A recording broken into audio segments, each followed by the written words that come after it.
Welcome back to the double leg. I'm one half of the show, HI Picks, the other half of the show, the parlay. Joining me in to break down some UFC 306, otherwise known as Riyadh season Noche UFC. Why? Because we got to add a Saudi Arabian sponsor to the Mexican Independence Day card.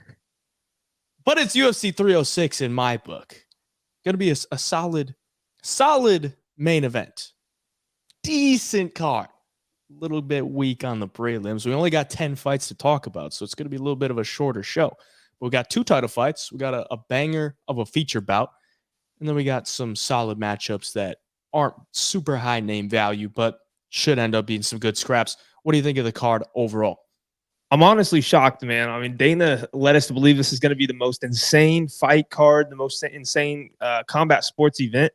I think it's going to be very cool as far as an experience goes, but I just feel like they could have done better. Not even, name-wise, they could have done better.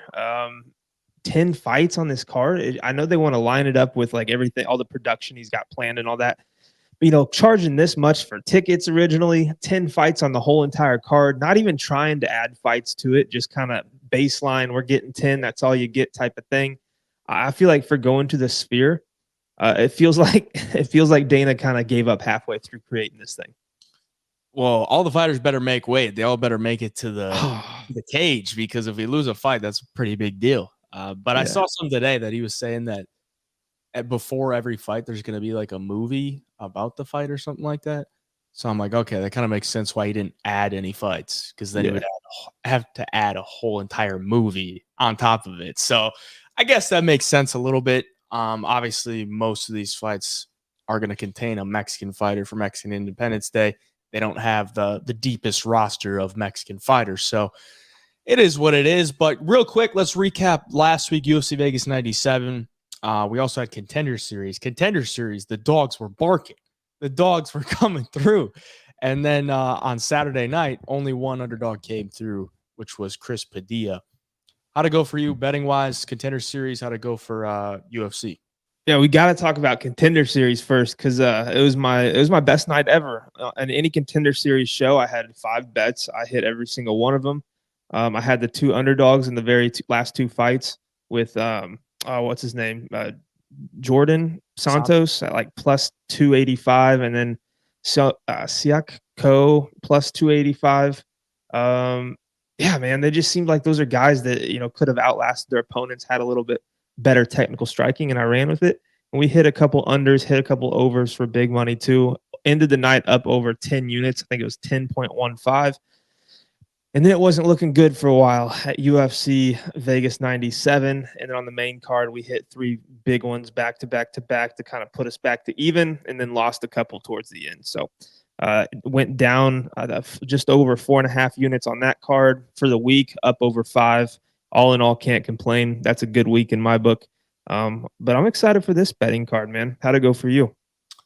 Yeah, Contender Series has actually been pretty good this year, knock on wood, because usually it's kind of up and down, but went up just under 5 units on Contender Series, and then UFC went up a nice little 1.6 units just to add to the total. So winning week.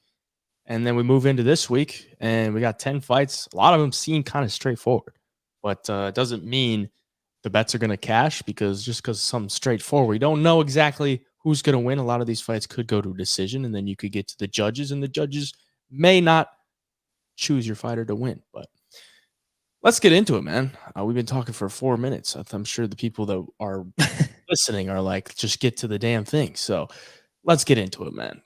First fight of the night, we got Raul Rosas Jr. Chiwiwis himself taking on Aoriqileng. And I was real surprised they didn't put Rosas on the main card. I was like, there's one Mexican fighter you could put on a main card. It's definitely not Ronaldo Rodriguez. It's probably Raul Rosas Jr., but they didn't. They put him in the first fight of the night, I guess maybe just to get people in the arena that want to see him. Maybe that was the play, but either way, he's a big favorite here against Aoriqileng. We know the deal with Raul Rosas at this point. Wants to get you to the ground. He wants to take the back, submit you. He got a submission his last time out. Cash for the dog. And Aoriqileng, we know the deal with this guy. Not really sure what I'm looking at, honestly, when I watch this guy fight. I just like, I don't know what his game plan is, but he's going to need a game plan of stuffing takedowns very early and trying to take this into deep waters to beat Raul Rosas. Who you got? Yeah, I mean, I think Raul Rosas Jr. just implements his game plan that he brings into every fight in this one. I mean, Aoriqileng, like you said, there's no game plan. He just kind of goes in there ready to fight, doesn't have very good takedown defense, will land some timely takedowns of his own. But for the most part, he just wants to stand with you. He's going to trade shots. I mean, he does have good volume. He holds some power in his hands too, if you're willing to play that game with him. But there's a lot of guys in the UFC with lesser wrestling than Raul that have been able to go in there and just take him down. I mean, Johnny Munoz is a good jiu-jitsu player, and he's good on the ground. And he was not the like greatest wrestler in the world, and he's small compared to Raul Rosas Jr. Went in there and took him down 4 times pretty handily. He lost the fight because he gassed out, but in the early going, it took a gust of wind to take Aoriqileng down. And then Jay Perrin took him down 3 times. Cody Durden took him down 5 times. I mean, he's very susceptible to the takedowns. And when you're fighting a guy like Raul Rosas Jr., I just don't think it's going to fare well for you. He's got to hope that Raul just kind of gasses himself out and Aoriqileng can kind of take over down the stretch. But I don't think he's like a cardio machine to the point where he has that in his playbook where he's going to come alive in the third and completely, add up all this damage to be able to get the win or pull the win out. I think this is Raul Rosas Jr. probably controlling him for the whole entire fight up until if he does get a sub. But yeah, this is Raul for me. I don't really give Aoriqileng too much of a shot to win this one.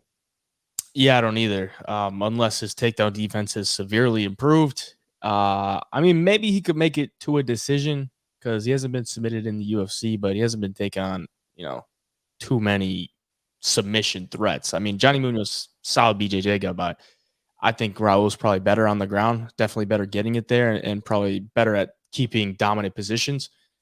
But we also got to factor in that Raul's level of competition still, his wins really hasn't been that great in the UFC. Jay Perrin, Terrence Mitchell, Ricky Turcios. I don't think highly of Ricky Turcios. I know some people do just because they like that he's like this crazy guy and whatever, but he's trash. So, yeah, I don't think Aoriqileng is good enough to beat Raul at this point. In all reality, it's probably a Raul grapple fest from the jump. I think he's going to get his takedowns and probably be able to find the back, find a rear naked choke. But if Aoriqileng can take it deep, we know that Raul's cardio can start to slow down. So there is that you got to take into account. But Raul's definitely the pick. They set him up to win here at the Sphere, and I think he gets it done. Let's move on. We got Manuel Torres taking on Ignacio Bahamondes. It's a good matchup. So this is one of those matchups where the name value is not there, but it should be a good fight. It's lined very evenly. Manuel Torres has looked like an absolute stud in the UFC, getting first-round finishes, whether it's KO or by submission. Ignacio Bahamondes is one of these guys at lightweight that is just huge, 6'3", and he's had a good career forward too in the UFC. His only losses are to Ludovic Klein, who has looked very good, and John Makdessi, which was his UFC debut. Fun fight. Who you got? Yeah, there's actually things I like on both sides here, and I think it's going to be a big reason why this fight is lined the way it is. For Manuel Torres, I feel like there's a little more to be desired as far as what his cardio is going to look like at this level. All of his wins in the UFC, round one finishes, big power in his hands. Once he has his opponent hurt or he starts getting into that flow state, I mean, he just burns hot. He's rolling downhill. He's throwing a lot into his shots. I mean, if that happens in the first round here and he doesn't put Ignacio out, I'm interested to see what happens because Bahamondes is a guy who's fought to 3 rounds against good competition. Ludovic Klein, he lost the fight, but he showed that his cardio is there. Trey Ogden, he's got wins by finish too against like Rong Zhu, who we just saw lose this past week. He submitted him. I don't think he's like a big power puncher, but the volume just adds up. He's constantly throwing something. Through his UFC career so far, which is, a good amount of fights, he lands 7.15 significant strikes per minute. A lot of those strikes are teep kicks, body kicks, leg kicks, things that just really wear you down. So, if Torres comes out here, doesn't get an early finish, I kind of lean Ignacio to to start winning maybe round 2, but for sure round 3. For Manuel Torres, though, I mean, we've seen Ignacio Bahamondes hurt. We've seen him kind of get lit up at times by guys like Ludovic Klein. Torres is a guy too that I think if he does get in trouble on the feet at any point, he's got the wrestling on his side. I think he'll be able to take down Bahamondes. I just don't know. Like I said, the big question for me, cardio. If he has to go to the wrestling, that's going to zap the tank a little bit. Um, it's an interesting spot because I think Manuel Torres has a bunch of potential. I just wish I've seen more. Man, I think I'm going to pick him, though. I think I'm just going to have to trust that he does have that cardio to keep up later in the fight, because early in the fights, I think he's just, for this division, I think he's going to be right there in the thick of some of the better fighters and strikers in the division. So I think he wins round 1, see how the cardio goes. Just got to have faith that he can find a finish or at least win round 2. So give me Torres. Yeah, I'm kind of leaning the same way. I'm trying to like talk myself into a Bahamondes, like what's his path to victory, or what could I get excited about with Bahamondes? Because there's a lot to be excited about with Torres. I mean, all first round finishes. The guy looks like he can knock you out or he can take your back and submit you. So he's dangerous early. I think he's probably the more explosive athlete. Ignacio, I don't think is the greatest with his footwork, but he's just tall and he uses his length pretty well. He can be a little bit flat-footed, and I think if Torres blitzes him, he can get on the inside and hurt him. And then I think he could take him Bahamondes down if he needs to.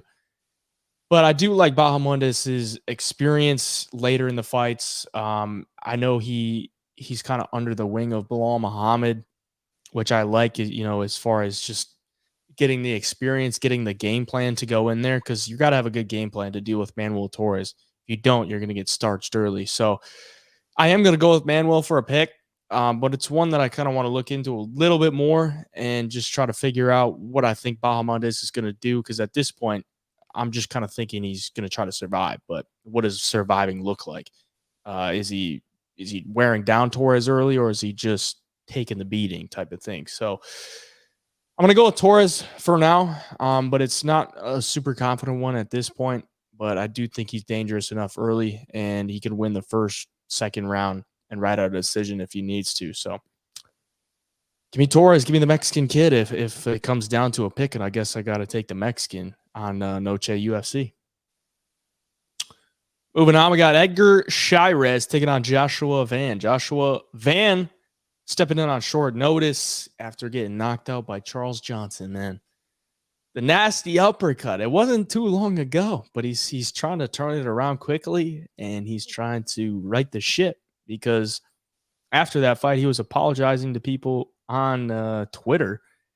And I was just like, okay, this guy really takes the L's to heart. I mean, it was less than 2 months ago, and he's really trying to get this thing done, get back in there. And I guess it's a nice card to get on. And I'm sure he looks at Edgar Chairez and thinks he can beat him. But you do got to take that into account that he got knocked out less than 2 months ago. So we know the game plan with Joshua Van: pressure, boxing combinations, and just wear you out. Edgar Chairez, on the other hand, 1-1 in the UFC, lost his debut against Tatsuro Taira. And then the fight that they really just needed to see happen, Daniel Lacerda, the no contest gets scheduled, gets canceled. They make it again. I think it was last year, Noche UFC, was it? Or was it this year on the Mexico? Yeah, it was this year. In Mexico. Yeah. This year on the Mexico card, he gets it done by triangle choke in the first round. So this guy's got some solid submissions in his arsenal, and that's the way he gets most of his wins. Interesting matchup. We always like to see Joshua Van in action. Who you got? Yeah, it's a tough one. I lean Van just for the fact that I think Chairez, to beat Van, is going to have to go to the grappling, and he's going to have to do it successfully for 3 rounds, because Chairez he's a guy who will engage in that kind of gritty, brawl it out, striking fight. And I think he's just at a little bit of a disadvantage against Van. I think Van is a little too technical for him. Sure, I mean, we saw in his last fight, Van got uppercutted to an oblivion by Charles Johnson. But Chairez isn't really that technical striker like a Charles Johnson. I think, Charles is able to use that plus his cardio and all of his volume to kind of eat away at him until he was able to find that shot. I see Chairez just kind of going for it at all times and just throwing caution to the wind. And if he does that against Van, I think Van's going to counter. I think Van's going to have more volume and he's going to wear on him. But if Chairez can go out there and land some takedowns, control him, just get the back, get his hooks in, I think he's going to win minutes and possibly rounds in this fight. As an underdog, Van coming off the big KO loss like that and now being minus 205 a very short time after on the, Noche card against Chairez, it's interesting to me. I definitely don't think I'm betting Van here at minus 205. But I do think the volume, the accuracy, and while it's on the feet, I think he is going to be a little tough to deal with for a guy like Chairez who, hasn't really seen these technical strikers that are that throw a lot of volume his way. I mean, he's been fighting Lacerda, who gets hurt a lot, throws crazy. I mean, he throws definitely, he can strike, but it's all wild and knockout shots and stuff.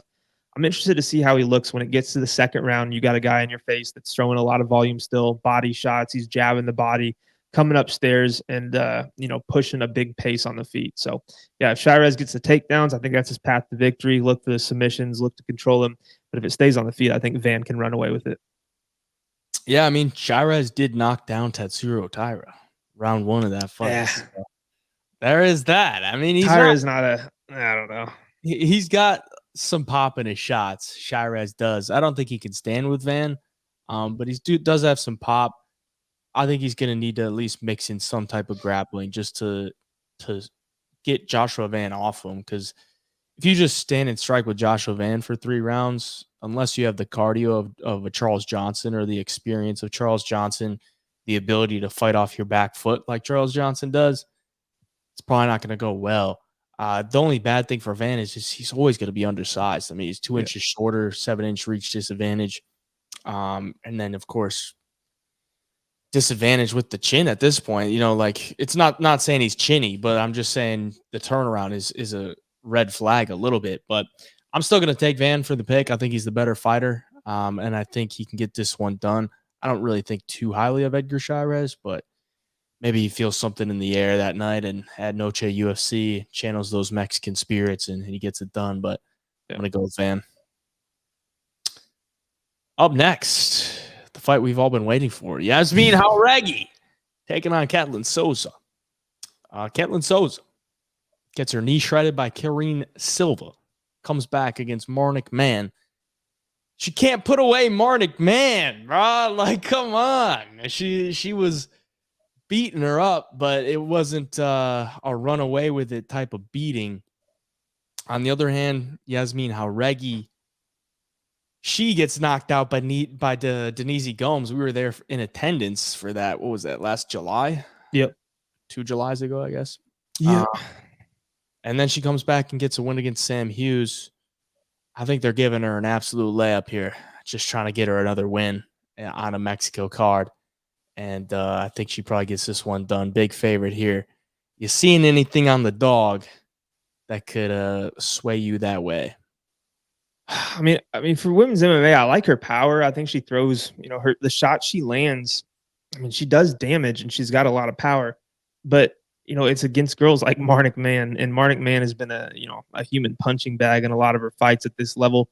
And the one thing with Souza is I don't think she's like the most fast-handed girl. She definitely hits hard. She's heavy-handed, but going up against a girl in Jauregui, she's going to have the speed advantage. And I think it's going to be very, very evident from the get-go. Like if Katlyn Souza's landing, she's catching her with some kind of big overhand right or some kind of hook. I don't think she's going to be able to go out there and box with her. I think she's going to get doubled, even maybe tripled up on the volume. And, if she can't mix in takedowns here against Jauregui, who's very strong and stout and hard to take down, I just don't see her having a lot of success. I think Jauregui can pour on the volume as well. Katlyn isn't a girl that strikes me as somebody who has amazing cardio by any means. I think Jauregui does have good cardio. I think she's just got more past the victory here. I think Souza's got a catcher. I think Jauregui can, kind of melt her with the pace. I think she can land a big shot somewhere in the middle to late half of this fight and put her away.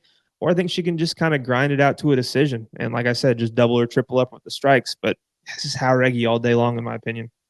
Yeah, I think it is too. I mean, we got to look back. I mean, her UFC debut was against Yasmin Lucindo, and Lucindo is currently ranked in the strawweight division, and she hasn't lost it. So that's a good win there. And then, just getting sparked by Denise. It was like she just came out with a massive overhand right. And I was like, okay.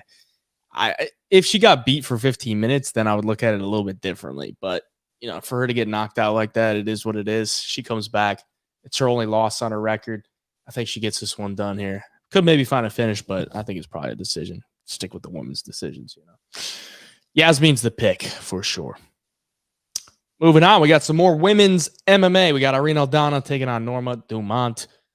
Norma is the younger fighter here, 3 years younger. I didn't even realize Irene Aldana was 36 until I looked. But Norma's on a 4-fight win streak. She spent a lot of her time at 145. They pretty much got rid of that division. She comes down to 135. She can finally make the weight. The backside is slimmed down a little bit. She got it done. She's making 135. She's coming off an absolute snoozer of her performance at the Apex against Germaine de Randamie, where she had 6 takedowns, 10 minutes of control time. She won a 29-28 decision victory. And the 2 rounds she won, she had 3 minutes and 49 seconds of control time and 4 minutes and 31 seconds of control time. She didn't even land a significant strike in round 1. She still won the round.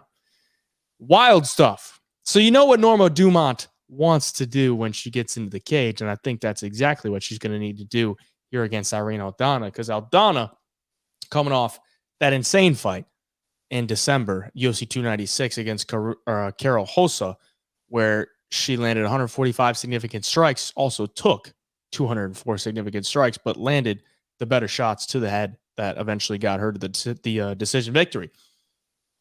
So she's coming off a win. 4 wins in a row for Norma Dumont. Striker versus wrestler, grappler, cage controller. Who you got? Yeah, I think, we all talked about this a little bit earlier in the group chat, and I feel like I was kind of on an island picking Aldana here. And I got a couple of reasons why I like her in this spot. The first one being that, Norma has a good record in the UFC. Her only losses come to Megan Anderson and Macy Chiasson. In a fight that was close with Chiasson. This is I don't know. This is how I think this one could play out too. Norma outstruck Macy Chiasson 38 to 32. Or sorry, no, not this fight. This is where Macy took her down 6 times. I don't know what I was looking at. But flip-flopping off the multiple takedowns, like I do think Norma can land takedowns against Aldana here. I just don't know what she's going to do with it. Like, she's not a girl who lands a ton of volume in fights. When she gets on top, when she took Germaine de Randamie down, she still only landed 11 significant strikes with 6 takedowns. Like, it's not a good look to the judges. Like, yeah, Germaine didn't really have anything to offer her in that fight. Didn't have any opportunities to land significant strikes of her own to kind of sway the judges. But, for Norma to come out here and be relatively low volume against a very good striker in Aldana, I think she's basically got to get 3 to 4 minutes of control time each round to beat her, because while it's on the feet, I think Aldana is going to definitely land a lot of shots.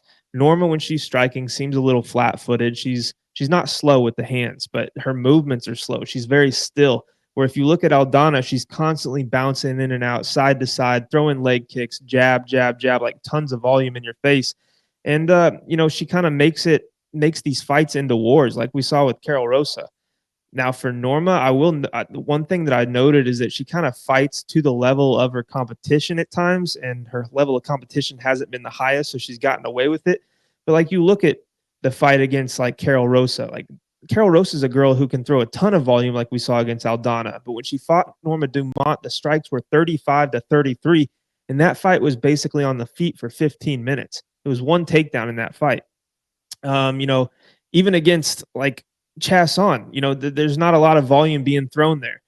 Her other wins are, Aspen Ladd, Chelsea Chandler, which was a complete meme, Danielle Wolf. So she's not really fighting these higher level girls just yet. Germaine de Randamie, yeah, she's kind of a legend in that division, but she's 40 years old, coming off of having a kid or multiple kids. It had been a long time since she'd fought. So when Aldana gets in there and Norma goes for the takedowns, if a couple of them get stuffed, I think the time in between takedown attempts or takedowns in general is going to be Aldana landing a lot of volume and probably the bigger shots as well.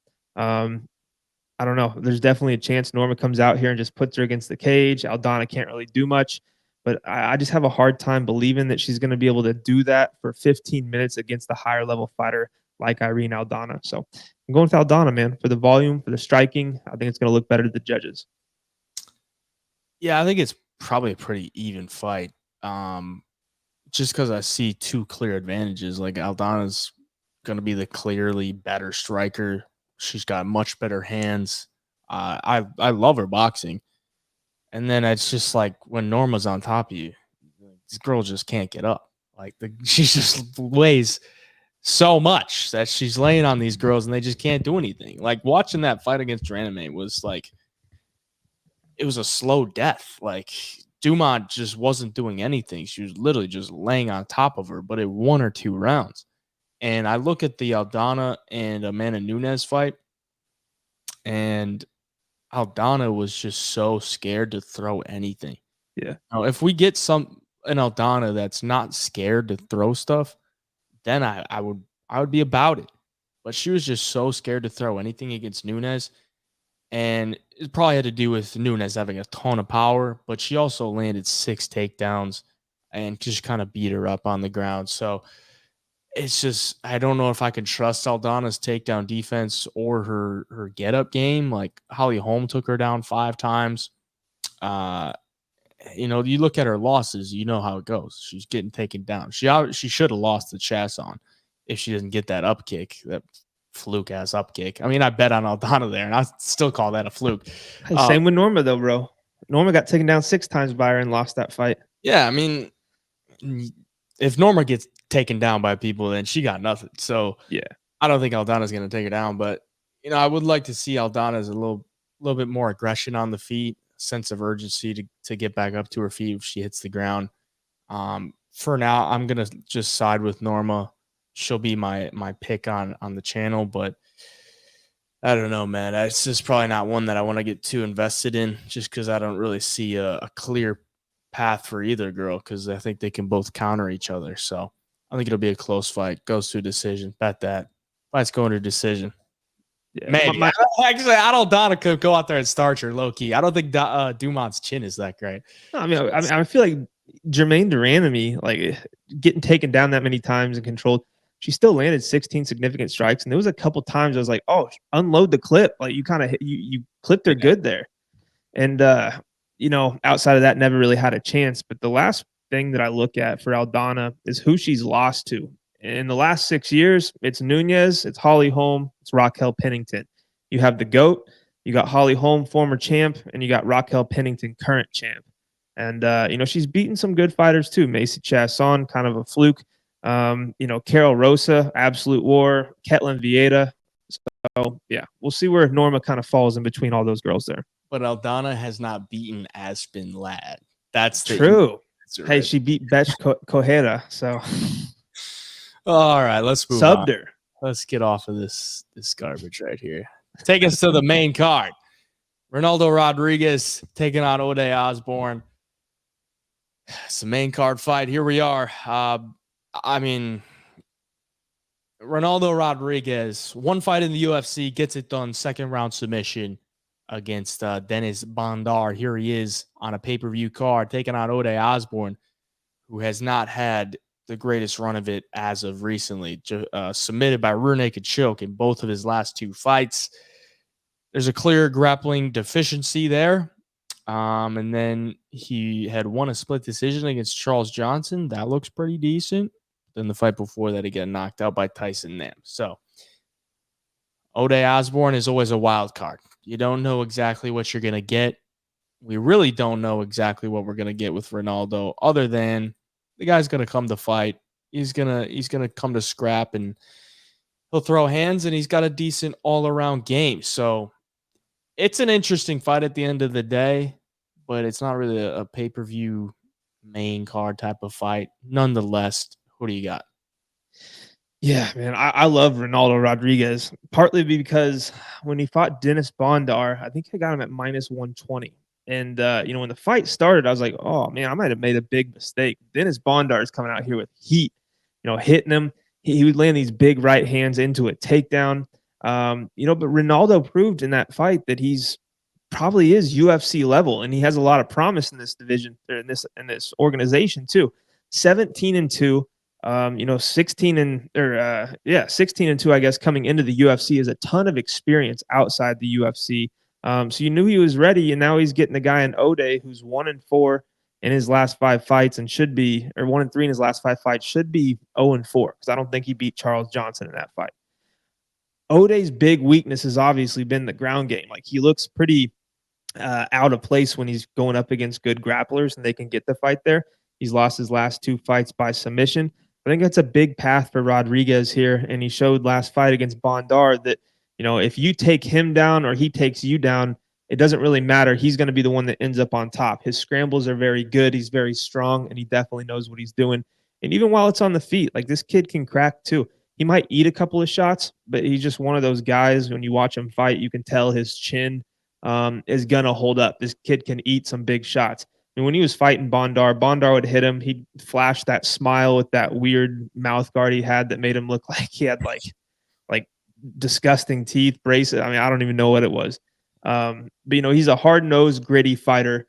Ode Osbourne is good in a lot of his first rounds up until he either gets finished or it just seems like he fades. And once he starts the fade and gets hit with a big shot or two or taken down, he just kind of throws in the towel. And I think against the guy in Rodriguez, who's the complete opposite of that, I think that same thing is going to happen here. I think Ode could have a little success early in the fight.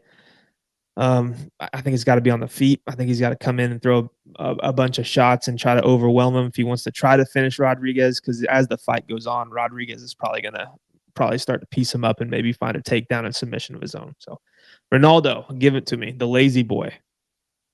Yeah, I don't think there's a lot to get behind for Ode Osbourne, because he's kind of a finished product at this point. He's 32, and from what we've seen recently, it's not looking good.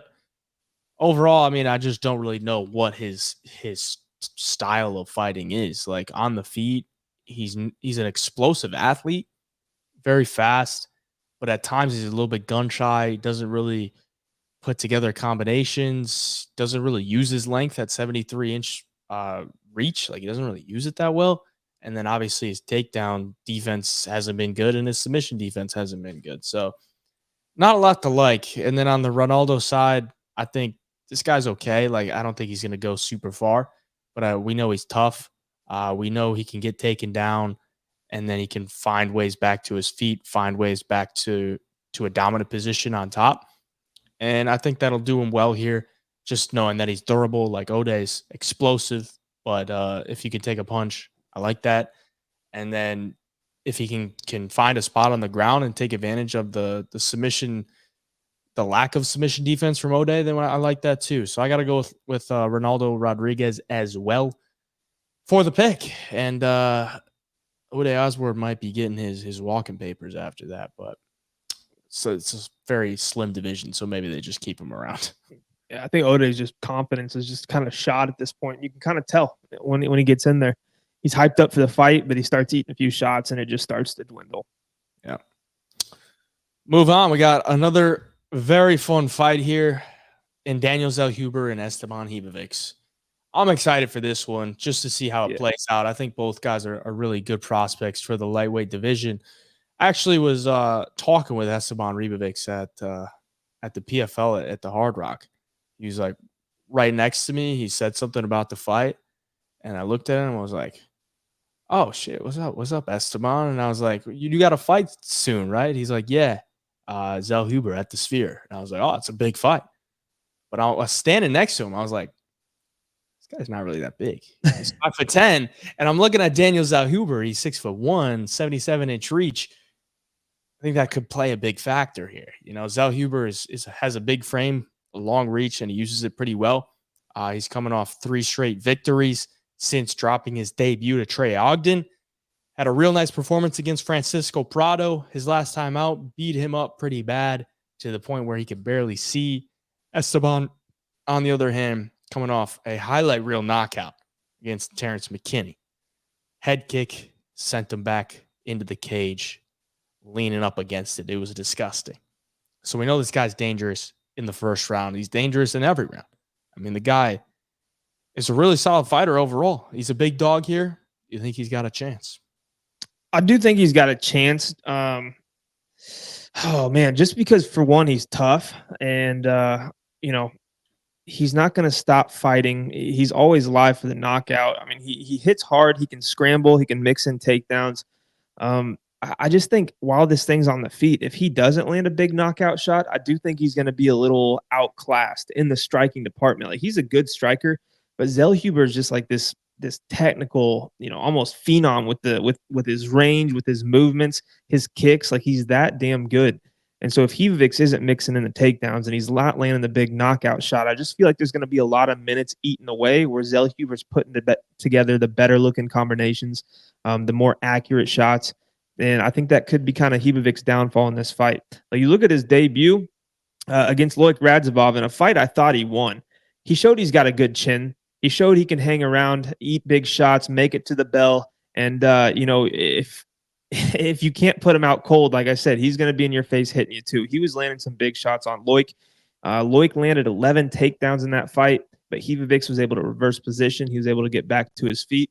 Just shows you the level that he is on the ground. And I think he's going to be better than Daniel Zellhuber if he can get it there. We were at the fight against Kimwella Kirk.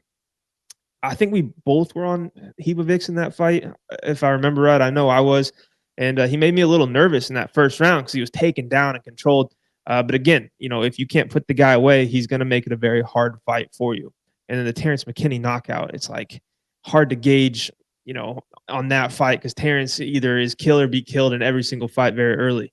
So, I lean Daniel Zellhuber to make this a 3-round striking affair where he's just going to have the more volume, the better shots, hit him more often. And, there's probably going to be a few sketchy moments. We've seen Zellhuber hit a couple of times.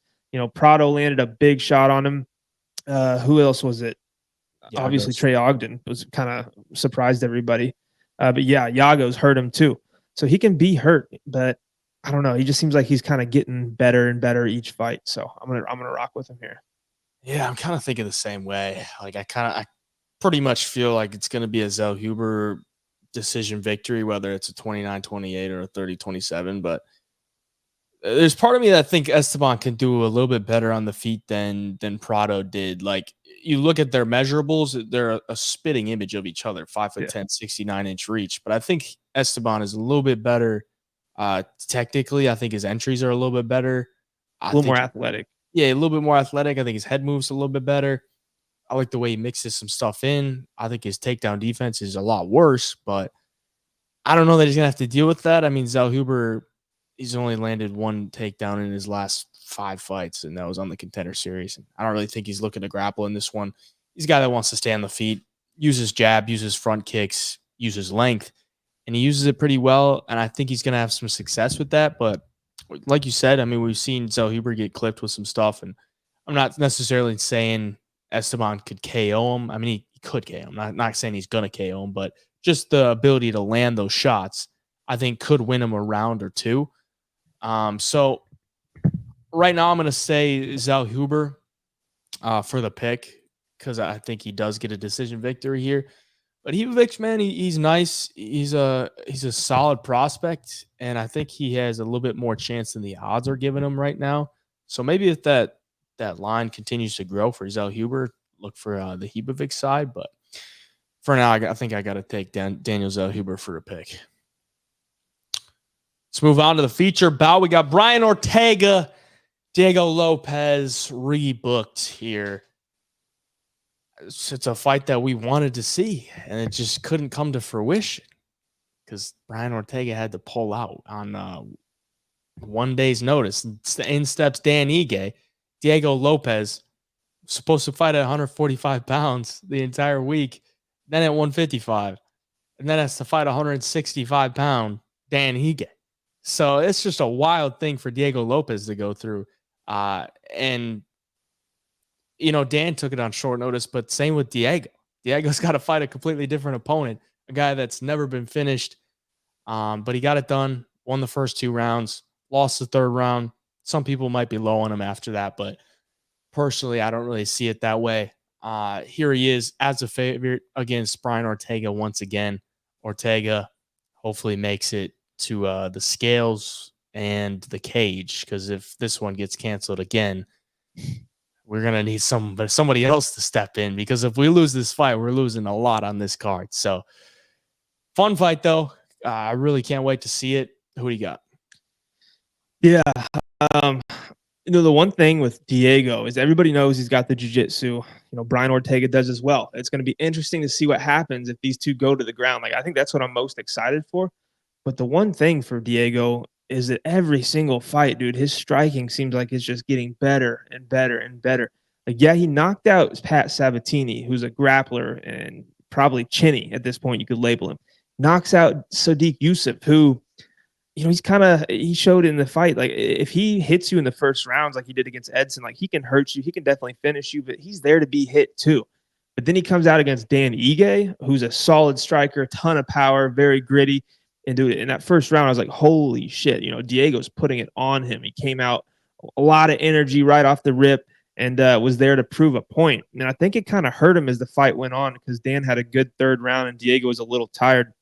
But Diego's game is just getting well-rounded as it comes, and it's a scary thought. For Brian, he's probably going to have to weather a storm like he does in a lot of fights early in this one. I mean, if Diego comes out there hot, he's going to land some shots. Brian's been hurt. Brian looks like he's on the verge of getting finished in some fights, and then he comes back and makes it a dogfight. And I think that's what Diego's kind of got to look out for. I think if he's smart, you got to conserve energy a little bit here, because if you start to fade like you did against Dan, this is a Brian on a somewhat full camp here, and he's a guy that's dangerous at all times, even in the later rounds. He's got decent cardio. If Brian finds himself on top, Diego could be in a little bit of trouble if he starts to get tired. I think it's just on the ground, it's an evenly matched fight. On the feet, Brian's got some slick striking. I think Diego at this point is just a lot faster and probably a lot more powerful too. Like, he just gets to his punches a lot quicker than a guy like Ortega. So for that reason, man, I'm rocking with Diego. I don't know about minus 180. I'm not really in the business of fading Brian Ortega when Ortega is a decent sized dog, because he's in every single fight. And like you saw last time against Yair, if you can't put him away early, he's going to put it on you, and he's going to give himself a chance at the least. So yeah, Diego's going to be the pick.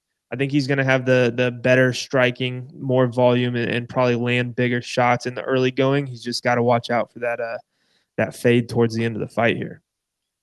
Yeah, I'm going to go Diego. I think just his danger in round one is something that everybody has to look out for, and we've seen Brian Ortega hurt in a lot of fights early.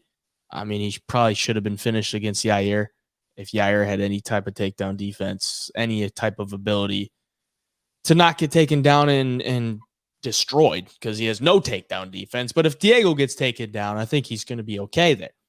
If you actually look at like Diego Lopes's fights since May of 2023, like his UFC fights are high level guys like Dan Ige, Sadiq Yusuf, Pat Sabatini, Gavin Tucker, Mozar Evloev.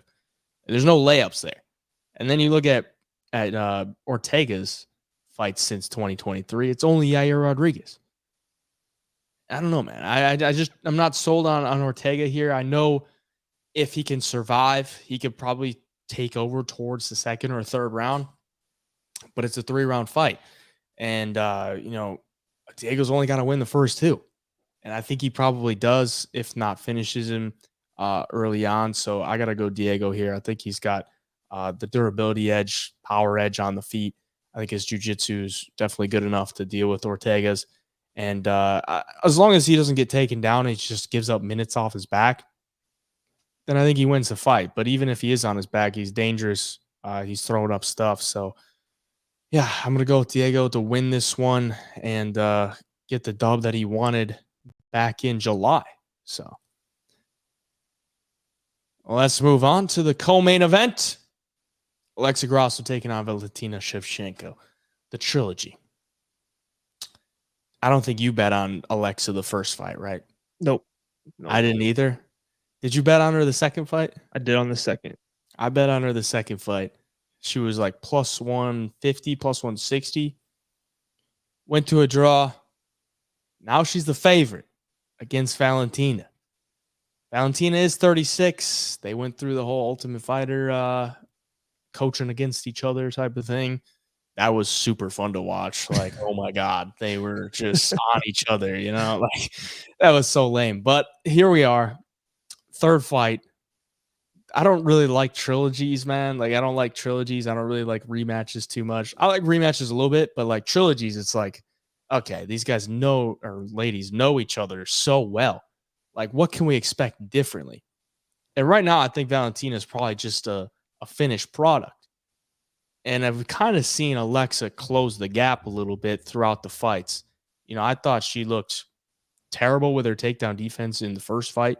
She shored it up a little bit in the second fight, and she was landing a little bit better, finding her timing a little bit better. She landed that one nice hook that sat her down.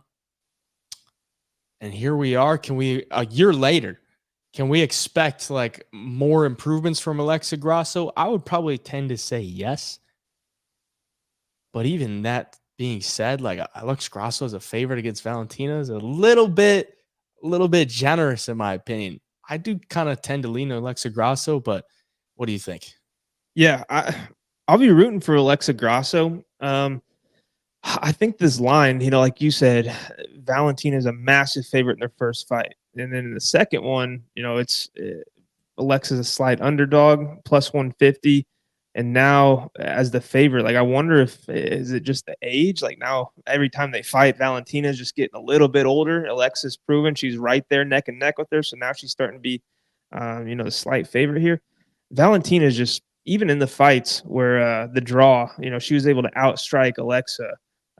Or sorry, in the loss, she was able to outstrike Alexa pretty handily, taken down 4 times. Even in their draw, she took Alexa down 4 times, just making costly mistakes at certain points to put her in bad situations. Valentina on the feet is tough to deal with because of the kicks. She does good work to the body and she holds a lot of power in her hands, and it makes it hard for girls to want to engage with her in that. And, when she mixes in the takedowns, I think she'll probably, even though she's a girl who has a ton of experience and probably is a finished product, I think she's going to take a lot away from the last couple of fights with Alexa, make minor adjustments. Like she was a champion for a long time. And if you look at her resume, every single one of her fights in the last, 7 years has a championship belt next to it. That's how much high level experience she has. And that's based off of being able to make adjustments mid fight, make adjustments training camps. And I think she'll be able to do that here and kind of round out those mistakes she's made against Grasso. But the question is like how good is Alexa Grasso? Because every time out, she kind of surprises you and she puts herself in situations to win fights or to make them close enough for draws like we've seen. And she's just a good camp. She's with Diego Lopes. These two are fighting on this card together. Not with him as like not like with him, but like in the camp, Yeah. There's gonna be a lot of energy coming out of that camp. You got Noche UFC, Alexa Grasso representing Mexico, the younger fighter at 31 years old. Man, I want to take her so bad, but it's like you're getting Valentina at plus money, a girl who is, ran through a lot of the division, not named Amanda Nunes. It's tough, man. Something tells me Alexa gets it done, though. It just seems like destiny. Finally, she's going to separate herself from Valentina and put this story to bed.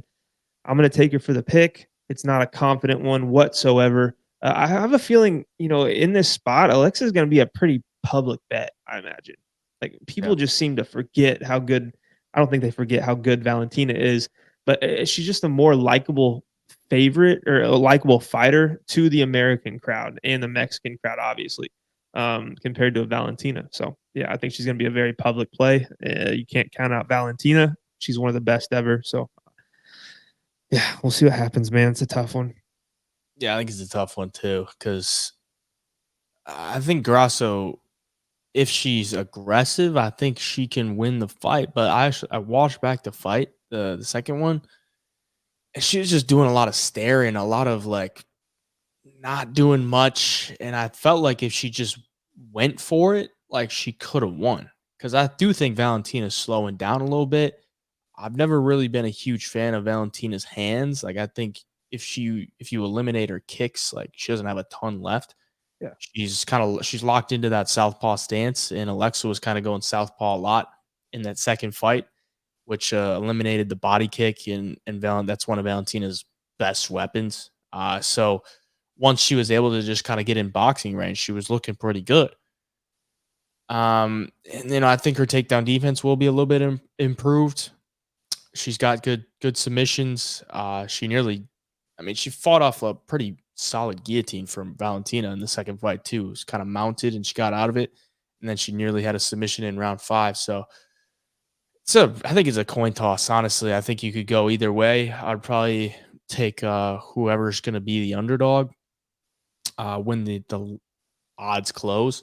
Probably not one that I'll bet on. I'm not sure. I got to look at it a little bit more. But I do think Alexa, being the younger fighter with a little bit more momentum, Noche UFC, I will take Alexa Grasso for a pick here. But I just don't really like her too much as a favorite against Valentina, because I'm pretty sure Valentina's never lost as an underdog.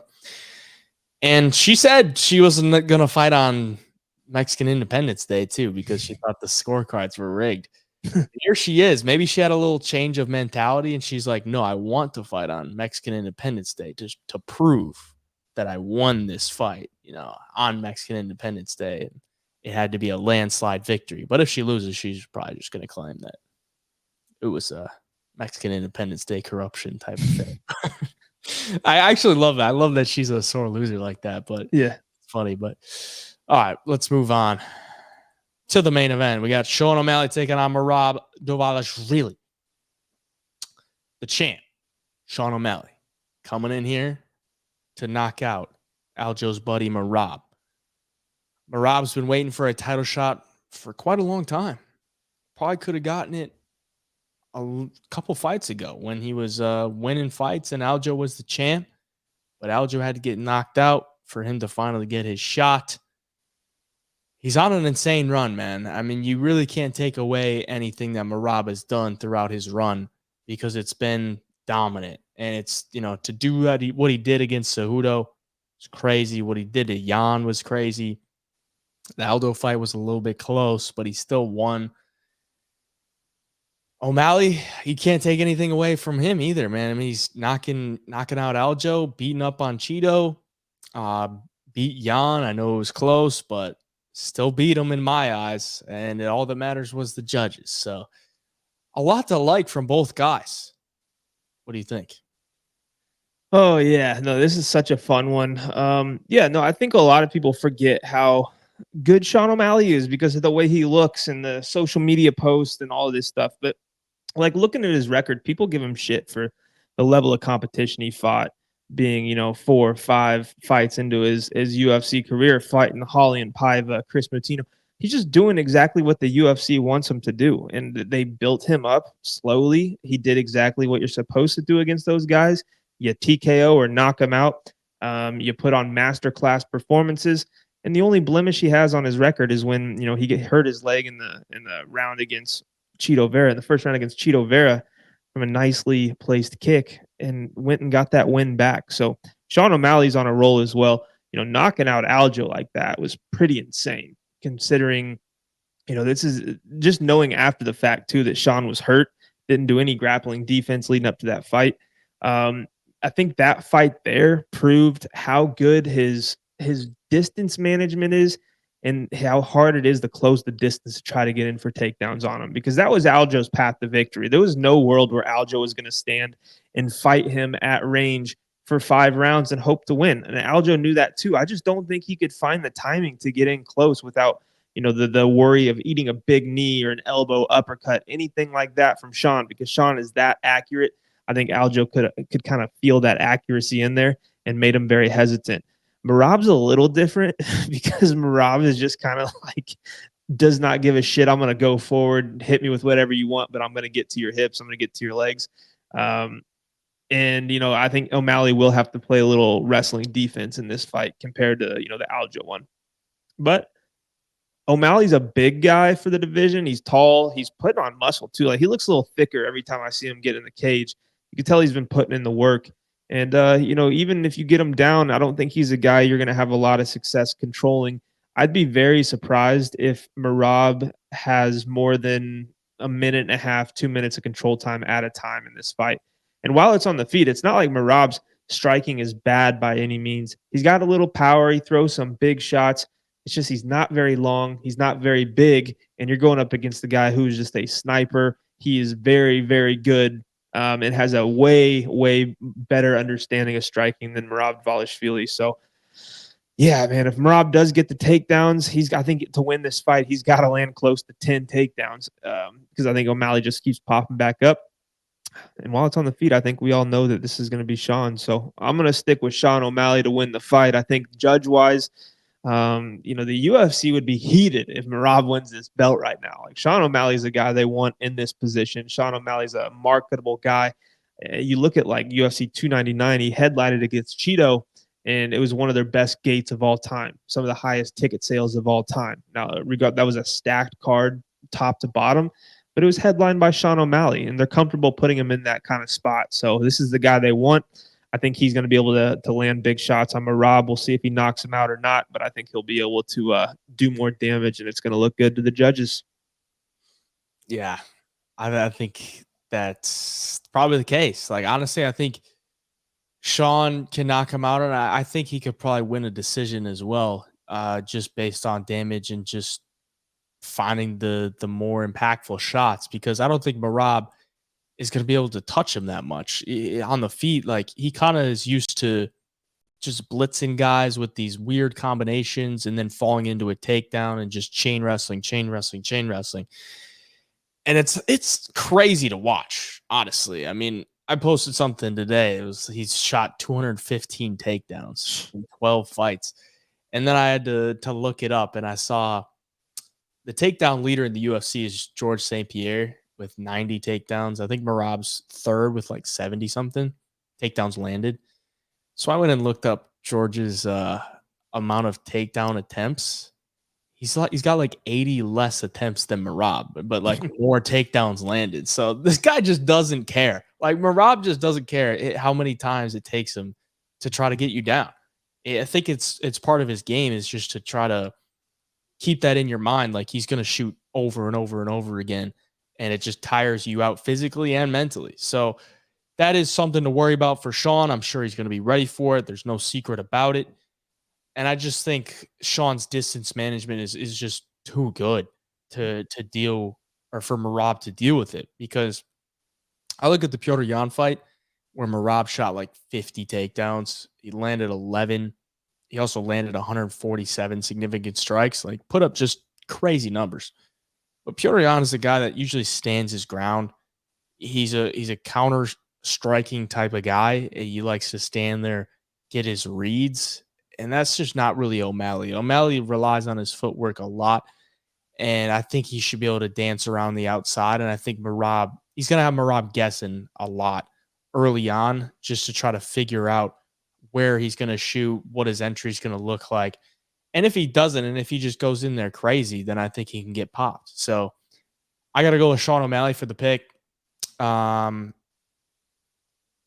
just makes sense, man. Like, I don't think the UFC really wants Merab to win. I mean, I like Merab. I think Merab's funny and everything, and he's done a lot to really build his social media and his following just with all the funny shit that he does. But I think it's just too much here. I'm going to go with O'Malley. Merab is 33 as well, so a little bit older. And I think O'Malley's just in his prime, and I think he's a tough matchup for anybody, and I don't think Merab has just what it takes here to get a dub, so I'll take him. I feel like Dana hates Merab. Oh, yeah, for sure. Well, yeah. He's hated Merab ever since, Merab was saying he wasn't going to fight the champ. Right. Once you say that, you're never going to be the same to Dana anymore. And, it's been pretty clear throughout O'Malley's career. He's a big fan. So, yeah. I would have loved to have scooped a little bit more when O'Malley was an underdog, but he's moved to the favorite here. And I don't see many people on Merab, so I'm kind of getting a little scared here that O'Malley's going to get wrestled up. I will say the public has been crushing in the UFC lately. Yeah. It's been insane, man. Yeah. And I'll never forget, O'Malley was a huge public bet against Aljo. Like, a lot of the guys that like break down MMA were saying Aljo, but like just the casual bettors, it's like, I'm taking O'Malley, and the public won big there. So, the public wins sometimes, but here we are. We'll get it done. And that'll conclude the show today. If you want all the bets, jump in the Home of Fight Picks premium membership for UFC for Dan White Contender Series. We got Contender Series tomorrow. Excited for that. And then a pay-per-view weekend. Can't ask for much more. Appreciate y'all for watching. Stay up to date at Home of Picks on IG, at HeyJoy Picks on the medias. For me, where can they find you? All social medias at The Parlay MMA. Till next time, the Double Leg signing out.